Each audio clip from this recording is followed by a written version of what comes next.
नमस्कार दोस्तों, स्वागत है आपका पी फॉर पॉलिटी चैनल पे। और हम लेके चल रहे हैं अपनी वेस्टर्न पॉलिटिकल थॉट की जो सीरीज, जिसमें लास्ट टाइम हमने कंप्लीट किया था ग्रामसी को। ग्रामसी ने कैसे जो मार्क्सिज्म में अपने जो नए कॉन्सेप्ट हैं, नए आयाम हैं जो जोड़ते हैं ग्रामसी मार्क्सिज्म में। जैसे कि हमने देखा था कि इंटेलेक्चुअल का कॉन्सेप्ट इंट्रोड्यूस करते हैं, जिसमें ऑर्गेनिक इंटेलेक्चुअल आ गया, ट्रेडिशनल इंटेलेक्चुअल आ गया मार्क्सिज्म में। उसके बाद वो जो कार्ल मार्क्स अपना आइडिया देते हैं डायरेक्ट रेवोल्यूशन का, उसमें चेंजेस लाने की कोशिश करते हैं वो, कि वो बताते हैं कि सिविल सोसाइटी डेवलप हो चुकी है, कैपिटलिज्म ने सिविल सोसाइटी इस हिसाब से डेवलप कर दी है कि वहां पे हमें पहले वॉर ऑफ पोजीशन करना पड़ेगा, जो आइडियोलॉजिकल वॉर है पहले वो लड़ना पड़ेगा, उसके बाद हम वॉर ऑफ मूवमेंट पे जाएंगे जो कि डायरेक्ट रेवोल्यूशन है। खैर, आज हम फोकस करने वाले हैं हैना अरेंट पे। ये पहली ऐसी लेडी थी जिन्हें टाइटल दिया गया था पॉलिटिकल साइंस प्रोफेसर का। ये अपने आप को फिलोसफर ना बोल के अपने आप को पॉलिटिकल थ्योरिस्ट बोलती थी। इसका सबसे बड़ा कारण था कि ये बताती थी कि मैं अपने आप को फिलोसफर ना बोल के पॉलिटिकल थ्योरिस्ट बोलूंगी। इसका सबसे बड़ा रीजन यही है कि जो फिलोसफर है ना, वो आज की जो करंट की सिचुएशन है, जो लोगों की साइकी है, उसको नहीं समझ पा रहे। ठीक है, जो इसलिए वो अपने आप को बोलती हैं कि फिलोसफर नहीं हूं मैं हूं पॉलिटिकल थ्योरिस्ट। इसलिए वो क्रिटिसाइज भी करती हैं प्लेटो को कि सोक्रेटिस, सुकरात की मौत के बाद उन्होंने क्यों पॉलिटिक्स छोड़ दी। क्योंकि जब मैंने आपको प्लेटो कंप्लीट करवाया था, उसमें मैंने आपको बताया था बेसिकली, सॉरी, तो उसमें कि क्या ऐसे रीजन रहे हैं कि जिसकी वजह से जो प्लेटो है, उनकी जो ऐसा नहीं था कि वो शुरू से ही बिल्कुल ही फिलोसफी की तरफ टिल्टेड थे। वो उनका जो पहले इंटरेस्ट रहा था पॉलिटिक्स में, लेकिन वो जो रीजन मैंने आपको प्लेटो कंप्लीट करवाते टाइम मैंने आपको बताए थे कि किस हिसाब से जो प्लेटो हैं वो पॉलिटिक्स से फिलोसफी की तरफ टिल्टेड हो गए थे। कुछ इंसिडेंट 3 to 4 इंसिडेंट बताए थे, जिसमें से एक इंसिडेंट था आपका सोक्रेटिस की डेथ। ठीक है, कि उन्हें कैसे जहर का प्याला दे दिया जाता है, तो उसके बाद वो फिलोसफी की तरफ टिल्टेड हो जाते हैं। तो हैना अरेंट भी जो प्लेटो को इसलिए क्रिटिसाइज करती हैं कि वो फिलोसफी की तरफ चले गए, उन्हें पॉलिटिक्स उन्होंने क्यों छोड़ी। तो आज हम हैना अरेंट पे ही उनकी जो काफ़ी कॉन्सेप्ट है, उन्होंने जो अपनी जो रिपोर्ट तैयार की थी बेनालिटी ऑफ एविल, उसमें हम देखेंगे कि किस हिसाब से बड़ी ही कंट्रोवर्शियल वो रिपोर्ट रही थी एडोल्फ हिचमैन के खिलाफ। क्योंकि जो जितनी भी कंट्रोवर्सी रही थी वो जेरूसलम के आसपास जर्मनी में जन्मी थी। तो जर्मनी में जन्मी थी, तो आप समझ सकते हैं इनका जो दौर रहा है ये रही है कॉन्टेम्प्रेरी, समकालीन रही है एडोल्फ हिटलर के। यहीं पे हम देखते हैं ग्रामसी का, तो ग्रामसी किसको फेस करते हैं, वो इटली के फासिज्म को फेस करते हैं, मसलिनी को फेस करते हैं। इसलिए उनको 10 साल से ज़्यादा जेल भी काटनी पड़ती है, और वहाँ पे वो अपना प्रिजन नोटबुक का कॉन्सेप्ट देते हैं। बेसिकली आज हम स्टार्ट कर रहे हैं हैना अरेंट के बारे में। तो हैना अरेंट का जो जन्म है, मैंने बताया 1906 जर्मनी में हुआ था। और ये जो पैदा हुई थी, ये जूइश फैमिली, यहूदी फैमिली में पैदा हुई थी। इनका जो धर्म था वो यहूदी था।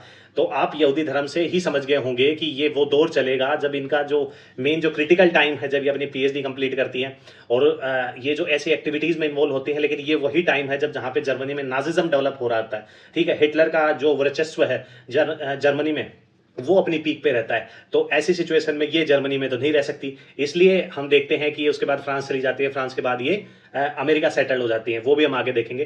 तो इनका जो धर्म था, इनकी जो फैमिली थी वो जूइश फैमिली थी, यहूदी थी। और इन्होंने स्टडी की थी फिलोसफी ऑफ यूनिवर्सिटी। ठीक है, और इसके बाद इन्होंने जो इनके जो मेंटर रहे थे, जो टीचर थे, वो मार्टिन हेडिगर थे। ठीक है, और कार्ल जेस्पर भी थे। इसके बाद उन्होंने जो अपनी पीएचडी कंप्लीट कर ली थी 1929 में।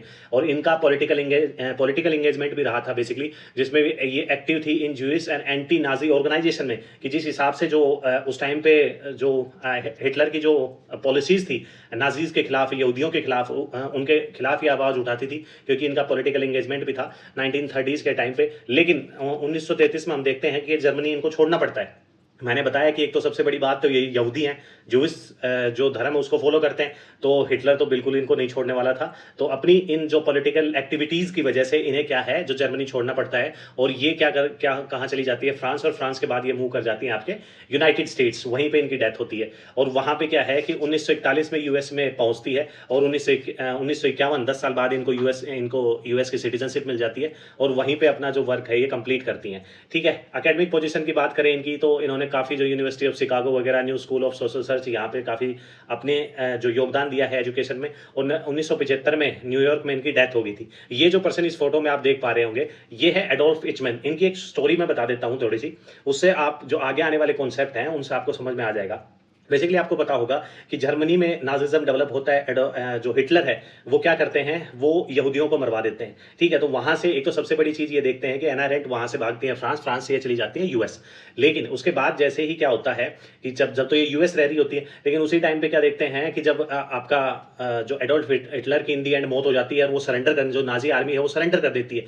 लेकिन जो एडोल्फ हिचमैन है, ये फोटो में आप पर्सन देख रहे हैं, ये एक प्रोमिनेंट प्रोफेसर नहीं, सॉरी प्रोफेसर नहीं, ऑफिसर रहता है ये नाजी आर्मी में और जेरूसलम में जितने भी जो ज्यूज थे, यहूदी थे जो मारे गए थे, वो हिटलर की जो मेन जो एजेंडा था उसको इम्प्लीमेंट करने वाला ये आदमी था। जेरूसलम में जितने भी यहूदी मारे थे वो हिटलर के कहने पे मारे थे, लेकिन उस ऑर्डर को फॉलो करने वाला आपका ये आदमी था, एडोल्फ इचमेन। अब इसको क्या होता है कि जैसे नाजी आर्मी सरेंडर कर देती है, हिटलर मर जाता है, तो ये क्या है कि ये वहां से भाग जाता है, अर्जेंटीना भाग जाता है। अर्जेंटीना से क्या होता है, उसके बाद इन्हें पकड़ के अर्जेंटीना से वहां से पकड़ा जाता है और अर्जेंटीना से इन्हें वापस इजराइल लाया जाता है, जेरूसलम में, और वहां पे इनके ऊपर ट्रायल चलाया जाता है। अब इस टाइम पे मैंने आपको बताया कि इस टाइम पे आपकी जो हैना अरेंट है उनको यूएस की सिटीजनशिप मिली, वो यूएस रह रही है, ठीक है। तब उनको क्या किया जाता है, उन्हें एक रिपोर्ट तैयार करने के लिए बोला जाता है कि आप वहां जाओ और जो ये जो पर्सन जो पकड़ा गया है एडोल्फ हिचमैन, इसके इसके जो मेन जो रिपोर्ट है वो तैयार करो। आप देखो कि किस हिसाब से इसने जो जेरूसलम में जितने ज्यूज वगैरह मारे थे उस सब पे आप रिपोर्ट मतलब पेश करो।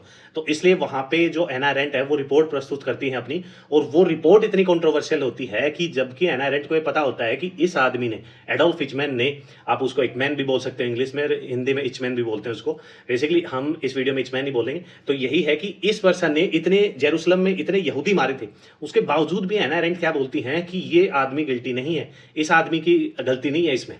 वो बहुत ही कंट्रोवर्शियल रिपोर्ट हो जाती है कि आप खुद यहूदी हैं, आपको पता है कि जेरूसलम में इस आदमी ने इतने यहूदी मारे हैं, उसके बाद भी आपको यूएस की तरफ से आपको यहाँ भेजा जाता है, यूएस से आप आती हैं, रिपोर्ट तैयार करती हैं इस आदमी के खिलाफ।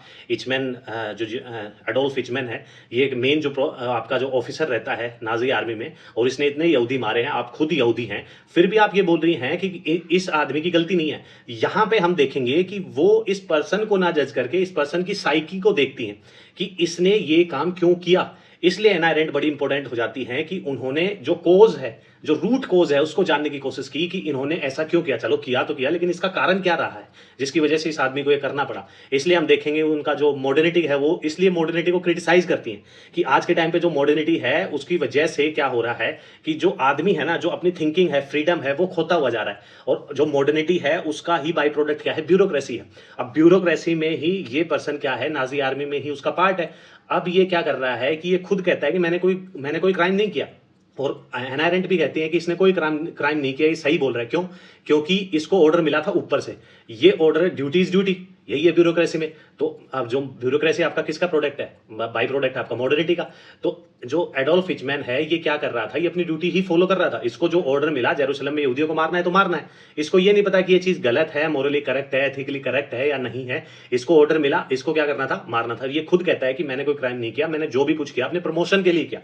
ब्यूरोक्रेसी में सबसे बड़ी चीज यही है कि आप यदि ड्यूटी अच्छे से फॉलो करते हैं, यदि आपका रिकॉर्ड अच्छा है तो आपको प्रमोशन जल्दी मिलते हैं। इसीलिए आपके एडोल्फ हिचमैन है ये कहते हैं कि मैंने कुछ नहीं किया, मैंने अपनी ड्यूटी फॉलो की है और मैंने अपने प्रमोशन के लिए सब चीजें की है। इसीलिए एना अरेंट बोलती हैं कि आज की जो मॉडर्निटी है ना, उसकी वजह से जो आदमी की जो मोरल वैल्यूज हैं वो खत्म हो गई हैं, जो एथिकल वैल्यूज है, जो सोचने की जो उसकी थिंकिंग कैपेसिटी है वो खत्म होती जा रही है। यहाँ पे आप एना अरेंट को इंटरलिंक कर पा रहे हैं रूसो के साथ। जब मैंने आपको रूसो कंप्लीट करवाया था, जब रूसो भी क्या करते हैं, रूसो क्रिटिसाइज करते हैं, ठीक है, मॉडर्निटी को। उनका जो ऐसे है जो मैंने बताया था कि वो बता रहे हैं कि जैसे जैसे मॉडर्निटी आ रही है उसके बाकी थिंकर जब वो ऐसे लिखते हैं, जब वो एक कंपटीशन होता है जिसमें जिस ऐसे के बाद वो इंटेलेक्चुअल लॉबी में अपनी जगह बनाते हैं, जिसमें वो बताते हैं कि मॉडर्निटी अब जो ह्यूमन डेवलपमेंट की तरफ नहीं ले जा रही, वो जो आदमी की जो मोरल वैल्यूज है, थिंकिंग कैपेसिटी है, आर्ट्स है, रीजनिंग कैपेसिटी है आदमी की, वो खत्म कर रही है। यहीं पे एना अरेंट भी बोलती हैं कि जो मॉडर्निटी है उसको क्रिटिसाइज करते हुए कहती हैं कि मॉडर्निटी का बाई प्रोडक्ट है आपकी ब्यूरोक्रेसी, और ब्यूरोक्रेसी में ड्यूटी इज ड्यूटी होती है। इसलिए जो एडोल्फ हिचमैन है इसने अपनी ड्यूटी की है, इसने कोई भी क्राइम नहीं किया है। तो ये रिपोर्ट उनकी बहुत कॉन्ट्रोवर्शियल हो जाती है। अब हम इस स्टोरी से आपको समझ में आ गया होगा, आगे जो कॉन्सेप्ट है वो भी मैं बताऊंगा कि टोटलिटेरियन स्टेट का भी कॉन्सेप्ट देती है। ये जो उनका जो पहला वर्क है, इंपॉर्टेंट वर्क में, the origin of totalitarian state, इसमें बेसिकली वो यही बताती हैं कि किस हिसाब से आपका जो हिटलर है जर्मनी में, उसका राइज होता है, वो कैसे एक टोटलिटेरियन स्टेट बना देता है। आगे हम देखेंगे कि डिफरेंस क्या है। ऑथोरिटेरियन भी आपने देखा होगा काफी बार वर्ड, कि टोटलिटेरियन और ऑथोरिटेरियन जो स्टेट है उन दोनों में डिफरेंस क्या है, वो एक एग्जांपल से मैं आपको समझाने की कोशिश करूंगा।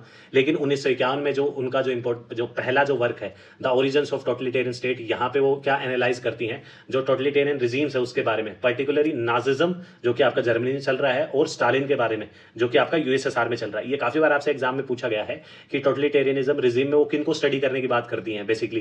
तो इसमें क्या होता है, काफ़ी बार आपको ऑप्शन में या डायरेक्ट आप लिखना भी चाहो तो मसलिनी के बारे में नहीं लिखना है, वो नाजिज्म और स्टालिनिज्म के बारे में बात कर रही हैं, जो कि आपका जर्मनी और यूएसएसआर है, और एक्सप्लोर करती हैं उनको, उनकी रूट्स और करेक्टरिस्टिक के बारे में कि जो टोटलिटेरियन जो रिजीम है, जो स्टेट है, वो किस हिसाब से सोसाइटी में आता है, क्या क्या वो चीज़ें करता है अपनी जो अपने आप को मेंटेन करने के लिए सोसाइटी में। तो इन सब कैरेक्टरिस्टिक को क्या करती हैं, वो स्टडी करती हैं, ठीक है, और रूट को जानने की कोशिश करती है। दूसरा उनका जो वर्क है, इंपॉर्टेंट वर्क है, वो है ह्यूमन कंडीशन, जो 1958 में आता है, जिसमें वो एग्जामिन करती है नेचर ऑफ ह्यूमन एक्टिविटीज, ठीक है, including labour work, work action. जब उनका थ्योरी ऑफ एक्शन हम पढ़ेंगे तभी आपको अच्छे से समझ में आएगा, आगे मैं कंप्लीट करवाऊंगा। और वो एक्सप्लोर करती है कॉन्सेप्ट ऑफ आपका पब्लिक रिल्म, ठीक है।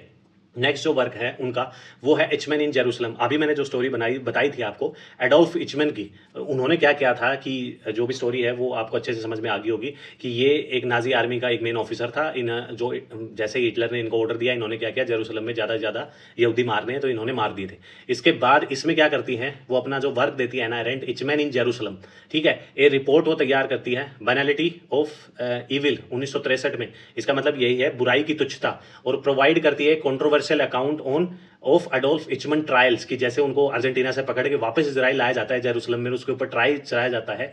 उसमें बेसिकली वो यही बताने की बात करती हैं कि इस आदमी को ही नहीं पता कि इसने कितनी बड़ी गलती की है, इसको ही नहीं पता कि इसने क्या काम किया है, इसको मॉरली और एथिकली इन चीज़ों का पता ही नहीं है। ब्यूरोक्रेसी की वजह से, ब्यूरोक्रेसी में रहने की वजह से ये इतना ड्यूटी के लिए वो हो गया, बिल्कुल ही बाउंड हो गया कि इसको जो ऑर्डर मिला इसने वो कर दिया बगैर सोचे समझे। तो इसमें इसकी गलती नहीं है, गलती है ब्यूरोक्रेसी की, गलती है आज की मॉडर्निटी की, इसकी गलती है। इसलिए वो बड़ी कंट्रोवर्शियल स्टेट में कंट्रोवर्शियल ये उनकी क्या होती है, रिपोर्ट वो तैयार करती है। दूसरा उनका जो इंपॉर्टेंट वर्क है वो है ऑन रेवोल्यूशन 1963 का, जिसमें वो कंपेयर करती हैं अमेरिकन रेवोल्यूशन और फ्रेंच रेवोल्यूशन को, जिसमें वो जो अमेरिकन रेवोल्यूशन है उसको अप्रिशिएट करती हैं और जो फ्रेंच रेवोल्यूशन है उसको क्रिटिसाइज करते हैं। वो कैसे क्रिटिसाइज करते हैं आगे मैं ऑन रेवोल्यूशन का जो कॉन्सेप्ट कंप्लीटली डिफाइन करूंगा इसी वीडियो में, तब हम देखें। अभी हम बेसिकली जो इंपॉर्टेंट वर्क्स हैं उसी पे ध्यान दे लेते हैं, ठीक है। अब वो उनका एक जो इंपॉर्टेंट जो है वो है बिटवीन पास्ट एंड फ्यूचर, और है 8 exercise on political thought. Basically ये अपना इंपॉर्टेंट नहीं है, जिसमें collecting essays on topics such as authority, tradition, nature of political thinking. जो इंपॉर्टेंट है वो है आपका ऑन वायलेंस 1970 का, जिसमें वो एक्सप्लोर करती हैं क्या, nature and implication of violence in political and social context. इसके बारे में वो बात करती हैं, आगे भी मैं इसको अच्छे से एक्सप्लेन करूंगा। जो उनका जो कंप्लीट अनफिनिश्ड वर्क है, जो 1978 जहाँ के बाद हम देखते हैं उनकी डेथ हो जाती है, तो उनका जो लास्ट वर्क है द लाइफ ऑफ माइंड, जिसमें एक्सप्लोर करती है थिंकिंग के बारे में, विलिंग और जजिंग के बारे में। बेसिकली यहीं पे हम देखते हैं एक छोटी सी स्टोरी से ही आपका सारा कंप्लीट आपका कवर हो जाना चाहिए, जो कि मैंने एडोल्फ हिचमैन की जो स्टोरी बताई थी उसमें कैसे वो साइकी को जो सोचती हैं, थिंकिंग क्या है, आदमी कोई काम कर रहा है तो उसके पीछे उसकी थिंकिंग क्या है, वो क्या सोच रहा है, क्यों कर रहा है, इन सब चीज़ों के थ्रू वो आदमी को जज करती हैं। इसीलिए वो अपनी कंट्रोवर्शियल बड़ी ही जो रिपोर्ट प्रस्तुत करती हैं। अब जैसे मैंने बताया कि हम टोटलिटेरियन स्टेट के बारे में बात कर रहे हैं, तो वो एक्सप्लोर करती है, उनका जो पहला वर्क है जिसमें वो टोटलिटेरियन स्टेट के बारे में बताती हैं कि वो बताती हैं कि जो टोटलिटेरियन स्टेट होगा ना वहाँ पे क्या है, डेमोक्रेसी नहीं होगी। लेकिन यहाँ पे एना एरेंट क्या चाहती है, डायरेक्ट डेमोक्रेसी को प्रमोट करती हैं वो, ठीक है। यहीं पे जो रूसो भी हमने देखा था वो भी डायरेक्ट डेमोक्रेसी को प्रमोट करते हैं। इसलिए जो स्टेट की पॉपुलेशन रूसो आपकी कितनी बताते हैं, 10,000 बताते हैं, ठीक है। तो खैर अभी हम इस पर फोकस करते हैं। वो बताती हैं कि एक तो टोटलिटेरियन स्टेट में डेमोक्रेसी नहीं होगी तो लोगों के पास क्या है, बेसिक राइट्स नहीं होंगे, और जो स्टेट होगा उसका टोटल कंट्रोल होगा लोगों पे, उनकी पर्सनल लाइफ पे भी as well as public sphere पे भी। पब्लिक स्फीयर पे तो चलो होगा ही, लेकिन जो टोटलिटेरियन स्टेट होता है ना, वो बिल्कुल जो लोगों की जो पर्सनल लाइफ है ना उसको भी कंट्रोल करने की बात करता है। अब हमने देखा था कि आपको काफी बार आपने अथॉरिटेरियन वर्ड भी देखा होगा, तो एग्जांपल से मैं समझाता हूं कि अथॉरिटेरियन को समझना है तो पाकिस्तान को ले लो, और टोटलिटेरियन स्टेट समझना है तो आप चाइना को ले सकते हो, ठीक है। इसका मतलब यही है कि जो टोटलिटेरियन जो रिजीम है, स्टेट है ना, वो क्या करता है, उसका बेसिकली एक तो ये है कि उसका एक प्रोपेगेंडा होता है, ठीक है, जिसकी वजह से वो सोसाइटी में लंबे टाइम तक सर्वाइव करता है। सबसे दूसरी बात ये है कि ऑथोरिटेरियन और टोटलिटेरियन में आपसे डिफरेंस पूछा जाए तो सबसे बड़ा डिफरेंस यही होता है कि जो ऑथोरिटेरियन है ना वो पब्लिक स्फीयर को ही इन्फ्लुएंस करता है, वो लोगों की जो पर्सनल स्फीयर है ना उसमें इंटरफेयर नहीं करता। लेकिन जो टोटलिटेरियन स्टेट है वो क्या करता है, पब्लिक स्फीयर को तो इन्फ्लुएंस करता ही है, वो पर्सनल स्फीयर को भी इन्फ्लुएंस करता है। कैसे कि जैसे हमने देखा था कि चाइना में क्या है, चाइना की जो गवर्नमेंट है वो यहां तक भी बता बता देती है कि आपको बच्चे कितने पैदा पैदा करने। उनकी जो चाइल्ड पॉलिसी है वो काफ़ी बार आप देखते हैं कि आपको 2 ही बच्चे पैदा करने हैं, आपको 1 ही बच्चा पैदा करना है। तो मतलब यही है कि वो पर्सनल जो स्फीयर है उसको भी इम्पैक्ट करते हैं। लेकिन ऑथोरिटेरियन में ऐसा, पाकिस्तान में आपने ऐसी कोई स्कीम वगैरह नहीं देखी होगी कि आपने कितने बच्चे पैदा करने हैं। ऐसा जो पर्सनल स्फीयर को वो इतना इन्फ्लुएंस नहीं करते, वो पब्लिक स्फीयर को ज़्यादा इन्फ्लुएंस करते हैं, पॉलिसीज़ वगैरह बनाना इन सब चीज़ों के बारे में। तो इसको इन्फ्लुएंस करते हैं, पर्सनल स्फीयर को ज़्यादा इन्फ्लुएंस नहीं करते। इसलिए यहीं पे आप देखते होंगे, यदि आपने मैंने प्लेटो आपको कंप्लीट किया करवाया था, जिसमें आपने देखा होगा कि प्लेटो बताते हैं कि वो क्या, एक तो जो स्पार्टा की जो एजुकेशन सिस्टम है उससे इन्फ्लुएंस होते हैं, और वो क्या बताते हैं कि जो बच्चे पैदा होते हैं स्टेट में, तो जो स्टेट है वो उन बच्चों की परवरिश करेगा। वो बताएगा कि कम्युनिज्म, थ्योरी ऑफ कम्युनिज्म प्लेटो की हम देखते हैं, उसमें भी वो यही बताते हैं। कम्युनिज्म ऑफ फैमिली के बारे में बात करते हैं, कम्युनिज्म ऑफ प्रॉपर्टी के बारे में बात करते हैं। वो तो फैमिली में यही है कि जो स्टेट है वो बताएगा किसकी शादी किसके साथ होगी, कितने बच्चे होंगे, बच्चे की पालन पोषण कैसा होगा, बच्चों को एजुकेशन कैसी प्रोवाइड की जाएगी। तो बेसिकली वो भी एक हिसाब से टोटलिटेरियन स्टेट आप उसको बोल सकते हैं कि वो जो पर्सनल लाइफ है ना उसको भी क्या करता है, पर्सनल जो स्फीयर है उसको भी उसमें भी इंटरफेयर करता है। तो जो प्लेटो जिसके बारे में बात कर रहे हैं, तो वो उसको भी आप ऑथोरिटेरियन स्टेट बोल सकते हैं। तो आशा करता हूँ आपको ऑथोरिटेरियन नहीं, टोटलिटेरियन बोल सकते हैं बेसिकली, सॉरी, ऑथोरिटेरियन और टोटलिटेरियन में आपको डिफरेंस अच्छे से समझ में आ गया होगा। तो उसके बाद एना अरेंड बताती हैं कि जो जितने भी आपके जो भी टोटलिटेरियन रिजीम है ना वो सर्वाइव करती है, पर्टिकुलर एजेंडा होता है जिसकी वजह से वो एजेंडा वो चलाते हैं, उसके बाद वो लंबे टाइम तक सोसाइटी में सर्वाइव कर पाते हैं। ठीक है, और वो बताते हैं कि टोटलिटेरियन जो स्टेट होते हैं वहाँ पे लीडर को क्या किसके इक्वल रखा जाता है, गॉड के इक्वल रखा जाता है। वो बताते हैं कि लीडर ही आपका सब कुछ है, जो लीडर बोलेगा वही वो करेंगे। तो आपको टोटलिटेरियन स्टेट का है जो कॉन्सेप्ट है ऑथोरिटेरियन के साथ, वो एग्जाम्पल के साथ अच्छे से समझ में आ गया होगा। अब हम देखेंगे एना अरेंट का जो टोटलिटेरियन के जो व्यूज़ हैं उसके ऊपर। तो सबसे पहले मैंने आपको बताया था कि वो नाजिज्म और स्टालिनिज्म के बारे में बात करती हैं अपने इसमें। तो नाजिज्म आपका किस पे बेस्ड होता है, रेशियल सुप्रीमेसी पे होता है, रेस पे होता है, ठीक है। और स्टालिन का क्या है, क्लास स्ट्रगल पे बेस्ड होता है। ये भी आपसे पूछा जा सकता है। इसके बाद एना अरेंट बताती हैं कि इसकी जो रूट्स है ना टोटलिटेरियन की, वो एंटीसेमाइटिज्म, ये जो वर्ड है इसका मतलब यही है कि जो जूस जो धर्म है, यहूदी धर्म है, उनके खिलाफ जो एट्रोसिटीज़ होती हैं वो उनका मेन एजेंडा होता है। तो वो बताती हैं कि totalitarian emerge from the combination of antisemitism and imperialist expansion. ठीक है, कि वो यही है कि अब वो जर्मनी में रही हैं, तो जर्मनी में एडोल्फ हिटलर का टोटलिटेरियन स्टेट देखा है, जो यहूदी लोगों के खिलाफ क्या करता है, एट्रोसिटीज करता है, उन लोगों को मारता है, उनको राइट्स प्रोवाइड नहीं करता बेसिकली। ठीक है, इसका सबसे बड़ा रीजन तो ये है कि एक तो ये ऐसा सोसाइटी में ग्रोथ क्यों हुई। एक तो सबसे बड़ी बात है कि जितने भी यहूदी लोग थे जर्मनी में वो एक तो पैसे वाले थे, ठीक है। दूसरी बात ये थी कि उनके जो लिंक थे, जो पॉलिटिक्स में जो लोग थे, जो पावरफुल लोग थे, उनके साथ उनके लिंक बड़े अच्छे थे। दूसरी चीज़ ये थी कि वो अपनी ही सोसाइटी में रहते थे, वो ज़्यादा लोगों के साथ घुलते मिलते नहीं थे। तो काफ़ी चीज़ें इस वजह से भी जो स्टार्ट होती है। वो बताती हैं कि जो total control over aspect of public and private sphere, ये मैंने आपको बता ही दिया था। टोटलिटेरियन स्टेट का जो एक कैरेक्टरिस्टिक है कि वो पब्लिक स्फीयर को तो इन्फ्लुएंस करता ही है, वो प्राइवेट लाइफ को भी इन्फ्लुएंस करता है, पर्सनल स्फीयर को भी। फिर वो आइडियोलॉजिकल फ्रेमवर्क के बारे में बात करती हैं कि जो टोटलिटेरियन रिजीम है ना वो क्या करती है कि वो एक हिसाब की जो कॉम्प्रिहेंसिव जो आइडियोलॉजी है उसको फॉलो करती है। और आइडियोलॉजी का मतलब यही है, जब हमने ग्रामसी पढ़ा था तो मैंने आपको बताया था आइडियोलॉजी का मतलब यही है कि जो रियल इंटेंशन है वो सामने वाले को पता ना चले और आप काम निकलवा के ले जाओ। तो इसमें क्या क्या बताती हैं, ideally seeks to reshape society individual according to his vision.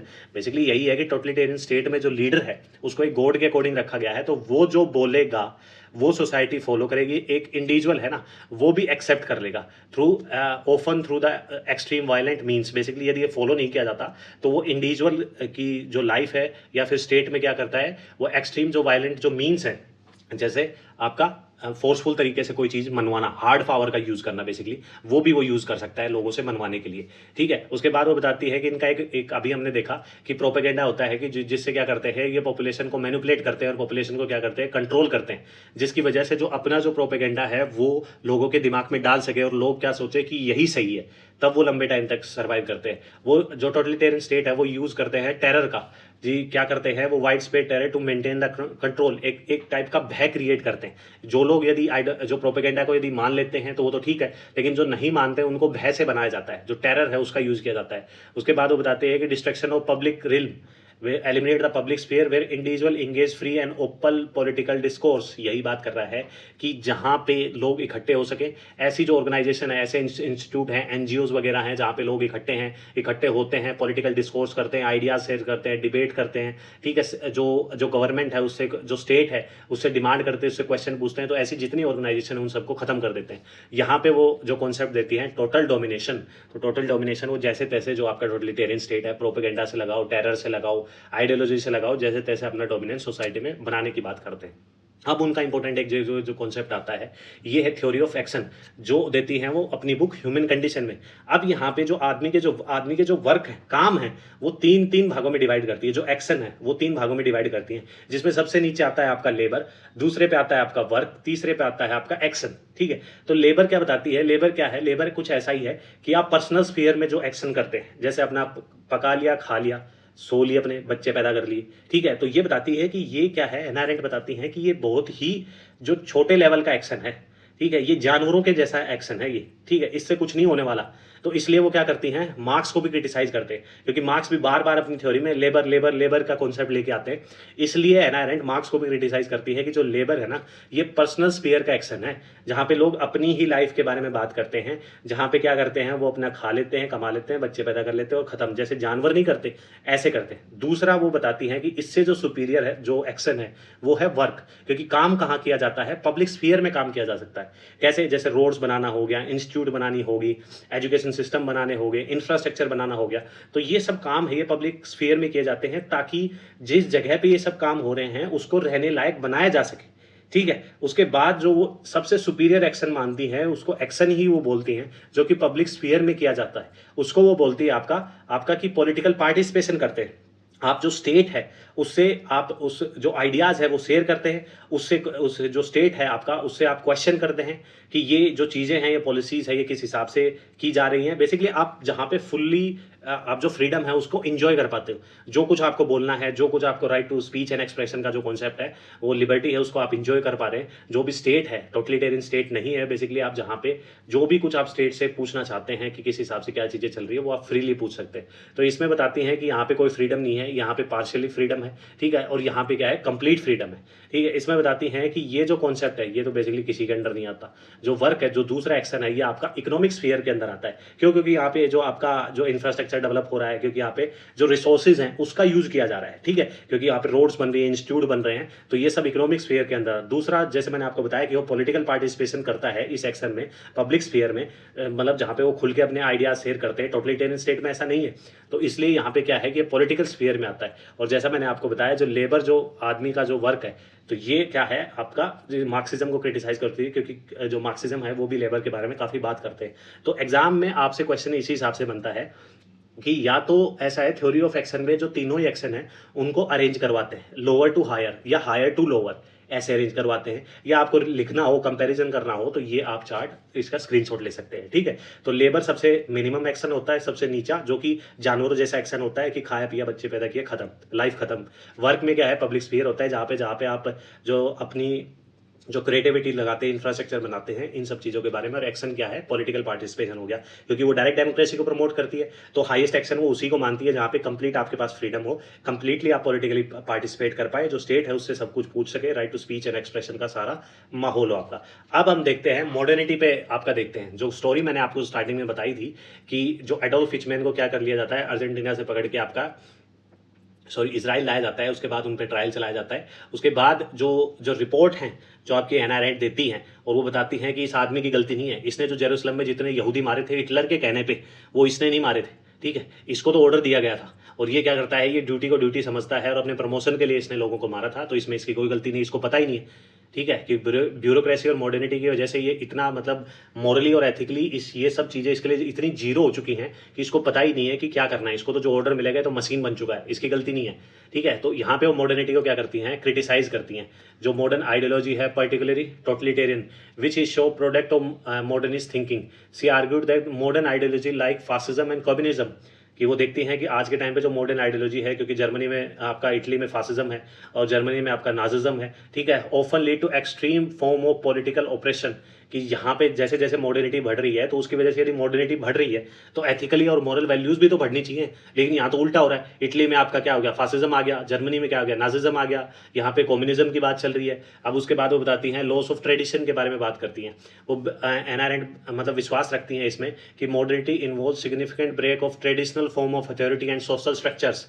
तो बेसिकली वो इसी बारे में बात करती हैं, जो ट्रेडिशनली जो स्ट्रक्चर है, अथॉरिटीज़ है, जो डेमोक्रेटिक वैल्यूज़ को जो प्रमोट करती हैं, उनको ख़त्म कर रही हैं। बेसिकली जहाँ पे हम देखते हैं कि जहाँ पे आपका फासिज्म आया है, नाजिज्म आया है, वहाँ पे पहले क्या थी, डेमोक्रेटिक वैल्यूज़ थी, उनको क्या कर रही हैं, वो डिस्ट्रॉय कर रही है। तो मॉडर्निटी एक हिसाब से क्या करती हैं, जो ट्रेडिशनल वैल्यूज़ है उनको ख़त्म करने का काम कर रही है, उनको प्रमोट करने का काम नहीं कर रही है।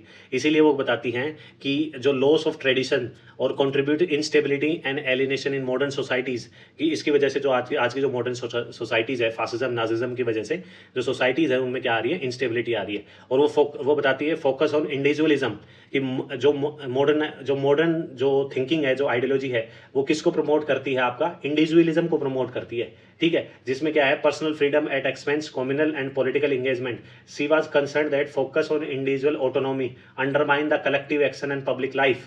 तो इसलिए यही है कि जो इंडिविजुअल है उसको इतनी ज़्यादा तवज्जो दी जा रही है आपकी जो मॉडर्निटी की वजह से, जिसकी वजह से आपका जो कलेक्टिव एक्शन और पब्लिक लाइफ है ना, वो भी हैम्पर हो रही है। जरा याद करो, मैंने आपको बताया था कि जब मैंने कैरेक्टरिस्टिक बताए थे टोटलिटेरियन स्टेट के, तो उसमें एक लीडर को कैसे कंसिडर किया जाता है, गॉड की तरह आपको उसको एक्सेप्ट किया जाता है, भगवान की तरह। यहीं पे हम नीचे से पढ़ेंगे तो नीचे से क्या कहता है, नीचे से बिल्कुल ही ये हर्ड मेंटेलिटी है ना, जो भेड़ चाल है, इसके बिल्कुल ही खिलाफ है। यहाँ पे हम देखते हैं कि इटली में जो मसलिनी है उसको बिल्कुल भगवान के बराबर मान लिया जाता है कि यही बस सब कुछ है, यही जो करेगा वही करेगा। ऐसे ही जब जर्मनी में नाजिज्म देखते हैं तो वो जो जितने भी जो फॉलोवर हैं वो ये मान लेते हैं कि हिटलर ही जो कुछ करेगा। तो इसलिए जो हर्ड मेंटेलिटी है नीचे की, यहाँ से हमें पता लगता है वो हर्ड मेंटेलिटी को भी क्रिटिसाइज करते हैं। एना अरेंट भी उसको क्रिटिसाइज करती है कि इसकी वजह से जो कलेक्टिव एक्शन और पब्लिक लाइफ है वो हैम्पर होती है।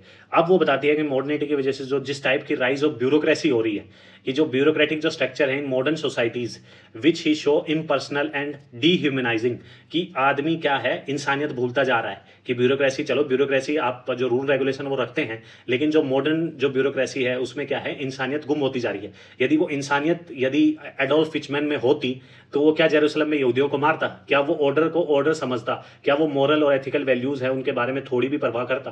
ठीक है, वहां पे उसने कुछ भी परवाह नहीं की। तो इसका मतलब यही है कि जो मॉडर्न ब्यूरोक्रेसी है उसमें क्या है, इंसानियत नाम की चीज नहीं है। She was concerned about how bureaucracy could individual initiative on political action, कि बेसिकली यही है कि जो ब्यूरोक्रेसी है वो इंडिविजुअल इनिशिएटिव और पॉलिटिकल एक्शन को किस हिसाब से प्रमोट कर रही है। बेसिकली इसका मतलब यही है कि एक पर्सन है, आपका हिटलर है, वो ब्यूरोक्रेसी में जो ऑर्डर दे दिया वो जो नीचे के जो आपके ऑफिसर है वो उसको करेंगे ही करेंगे, ड्यूटी समझ के।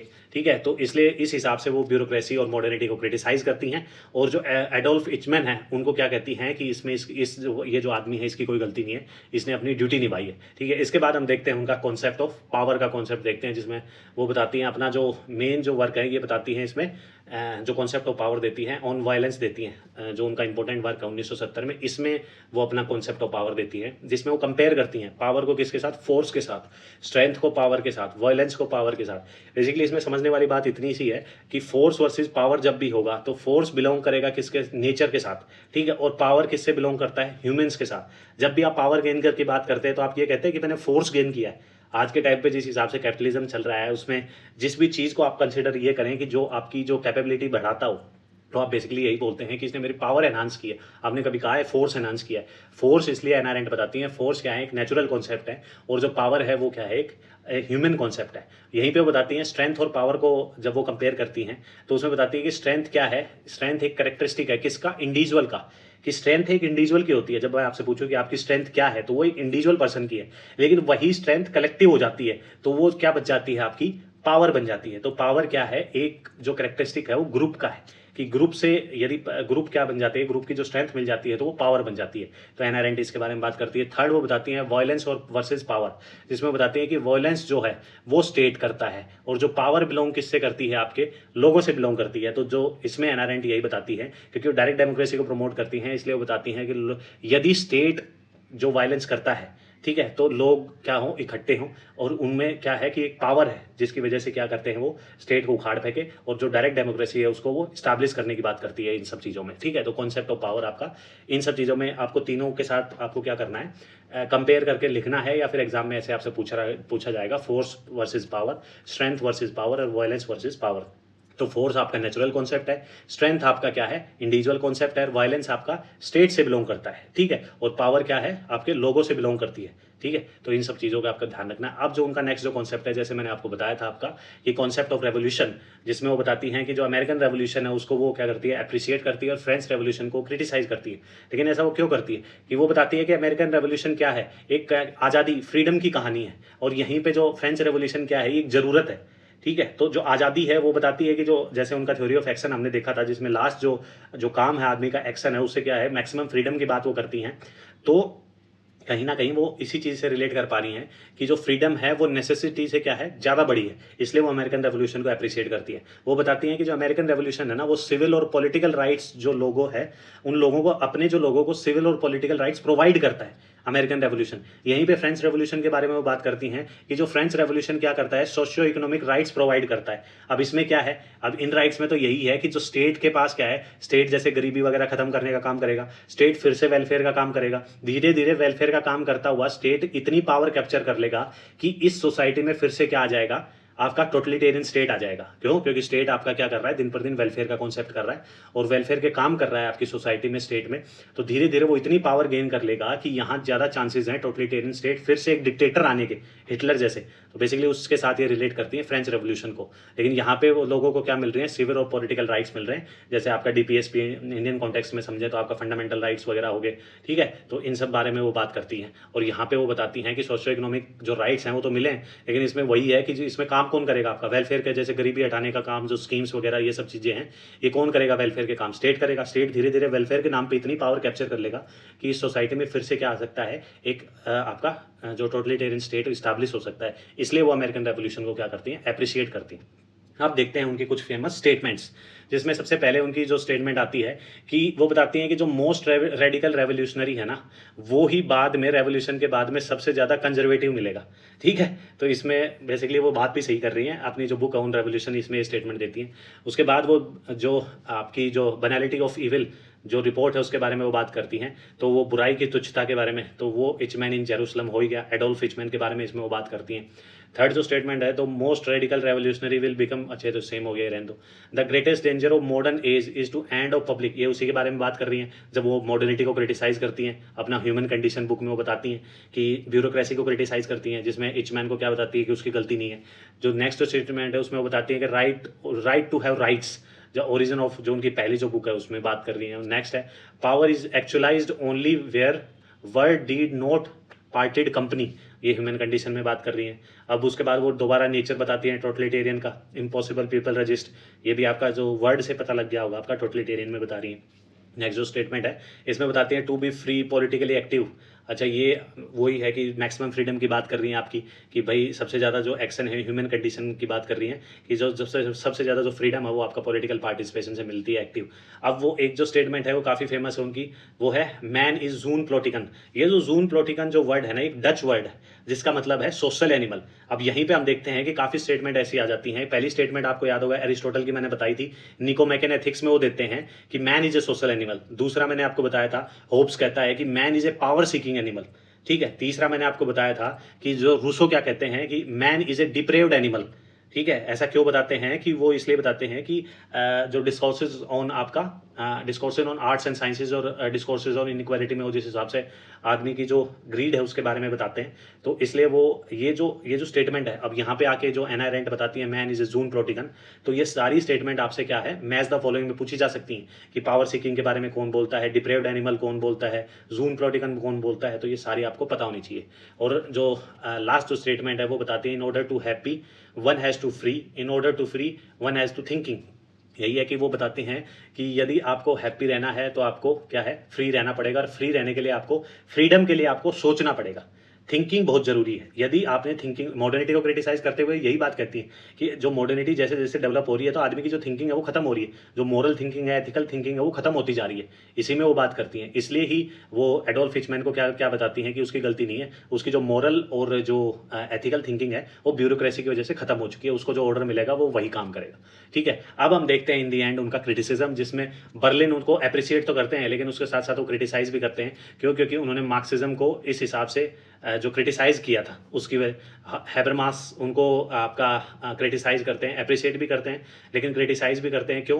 क्योंकि उन्होंने जो not sufficiently addressing the role of communication, जो मेन जो कॉन्सेप्ट है, उसका अच्छे से जो रोल है वो उन्होंने डिस्प्ले नहीं किया है। Rational discourse in democratic politics focusing more on action, क्योंकि थ्योरी ऑफ एक्शन पे उन्होंने ज़्यादा तवज्जो दी है। उन्होंने जो कम्युनिकेशन एंड रैशनल डिस्कोर्स है, उसके बारे में ज़्यादा तवज्जो नहीं दी है, तो हैबरमास इसलिए उनको क्रिटिसाइज़ करते हैं। तो ये अपना टोटल जो कॉन्सेप्ट है, ये अपना इनहेरेंट का आज कंप्लीट हो जाता है।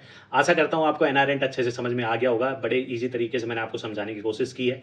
और यदि आपको फिर भी कोई दिक्कत, परेशानी, समस्या रहती है, तो कमेंट बॉक्स में आप जाके पूछ सकते हैं। टेलीग्राम चैनल जॉइन करना ना भूलें, क्योंकि वहाँ पे मैं क्विज़ फॉर्म में एमसीक्यूज़ पोस्ट करता रहता हूँ, जिसका लिंक डिस्क्रिप्शन बॉक्स में है।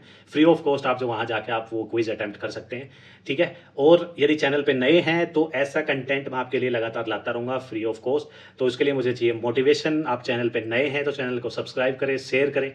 ठीक है? और जो आपके साथी हैं, जो पॉलिटिकल साइंस से डायरेक्टली इनडायरेक्टली जुड़े हैं, उनके साथ आप ये वीडियो शेयर कर सकते हैं, ताकि मुझे भी ऐसा कंटेंट बनाने में और आपके लिए प्रोवाइड करने में जो मोटिवेशन मिले, और अपने एग्ज़ाम की अच्छे से तैयारी करते रहें। All the very best. Thank you.